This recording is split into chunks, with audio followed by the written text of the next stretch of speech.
Hey guys, Mick here from Dark Star Crystal Mines. So I suppose you're here because you are curious about the crystals in the rock under Niagara Falls. You wonder how you can get your hands on those crystals. Well, as you can see, the rock is not so far beneath the water, and I'm not for an instant suggesting that you dip your toes into this water and attempt to extract crystals that might be there embedded within the rock. No, not at all. This particular rock beneath the falls is what is known as the cap rock. It keeps the falls from cutting back at a rate other than its standard 1 foot per year.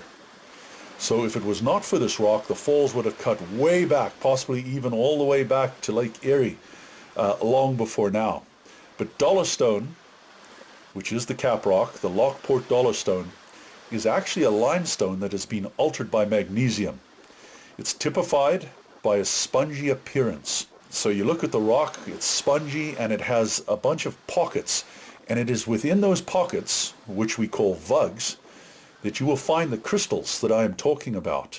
Now don't fret, it's not just beneath the falls that this Lockport Dollarstone occurs. It's all across the region, and in particular there are piles and plains of rock that have been scattered everywhere. All you need to do is understand where the power canal cuts through the rock, and it's stretching over a distance of about 20 kilometers from way upstream down to Queenston. So all along the edges of this power canal you're going to find where the rock has been dumped, and in that rock you will also find the crystals. Now, as mentioned, this rock is Lockport Dollarstone. It formed about 420 million years ago beneath a shallow sea.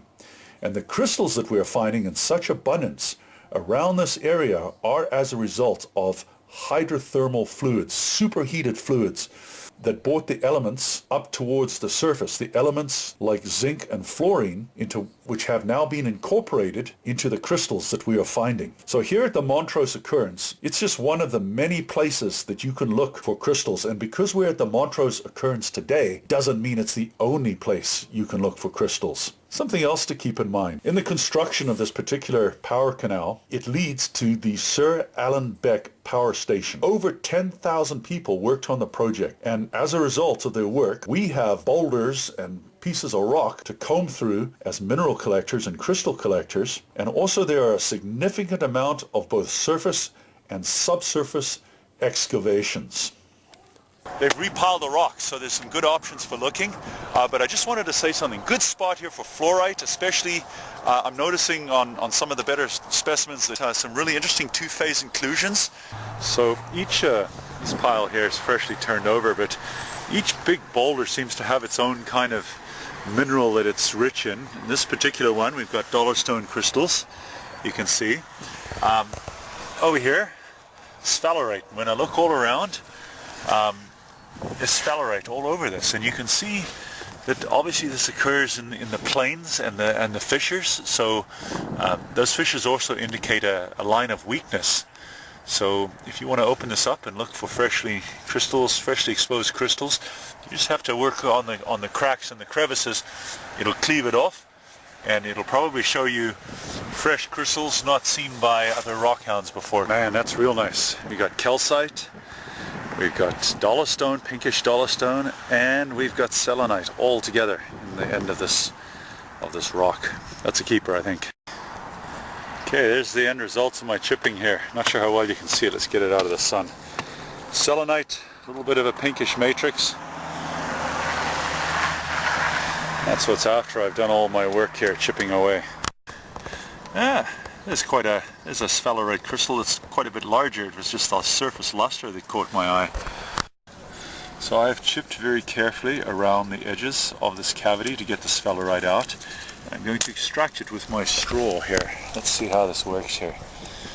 And you can see it's really loose. Oh, nice crystal coming out. Big crystal. And look what I've just pulled out.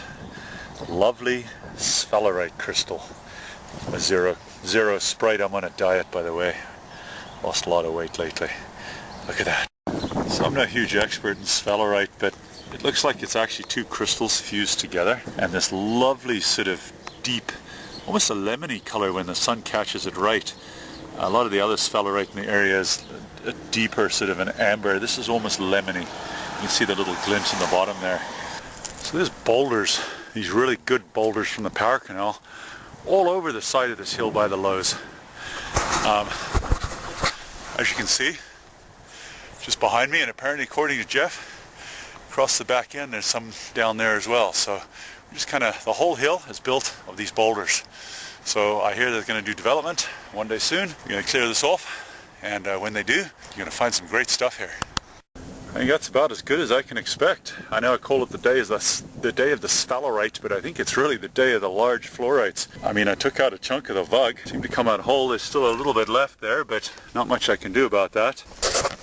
That's my favorite one. I know Jeff found a bigger one, but this one's definitely the clearest one. Very nice. And I guess the secret, just rolling over the boulders. There's what's left of the boulder. Just tip them over up on the hillside. There are boulders everywhere. Just keep tipping them over. You'll find the stuff that other people haven't found.